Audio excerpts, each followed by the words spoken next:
ইসরায়েলে ক্ষেপণাস্ত্র হামলা চালিয়েছে ইরান।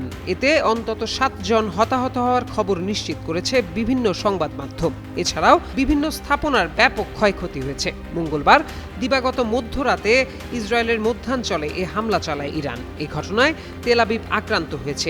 এছাড়া জেরুজালেম, রামাত গান এবং বেনি ব্রাক সহ ইসরায়েলের বিভিন্ন স্থানে ক্ষয়ক্ষতির খবর পাওয়া গেছে। বেশ কিছু ভিডিওতে দেখা গেছে আকাশে একটি গুচ্ছ বোমা বিস্ফোরিত হচ্ছে এবং বিশাল এলাকা জুড়ে আগুনের খণ্ডগুলো ছড়িয়ে পড়ছে। এ নিয়ে ইসরায়েল জুড়ে ব্যাপক আতঙ্ক দেখা দেয়। প্রাথমিক খবর অনুযায়ী এই হামলায় অন্তত 2 জন নিহত হয়েছেন। এরা 70 বছর বয়সের কাছাকাছি এক নারী ও পুরুষ।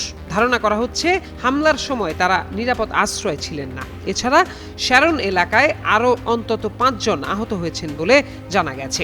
এদিকে ইরানের ছোড়া একের পর এক ক্ষেপণাস্ত্রের আঘাতে ইসরায়েলের মধ্যাঞ্চলীয় গুশ দান এলাকায় শক্তিশালী বিস্ফোরণের শব্দ শোনা গেছে। ইসরায়েলি সেনাবাহিনী দেশ জুড়ে ক্ষেপণাস্ত্র হামলার সতর্কতা জারির পর এই বিস্ফোরণের খবর জানায় সংবাদ মাধ্যম চ্যানেল 12। প্রতিবেদনে বলা হয়েছে ইরানের ছোড়া অন্তত একটি ক্ষেপণাস্ত্র প্রতিহত করা হয়েছে, তবে লক্ষ্যবস্তুতে আঘাত হানার আগে একটি ক্ষেপণাস্ত্রের খণ্ড বিখণ্ড অংশ বিস্ফোরিত হয়ে নিচে পড়েছে।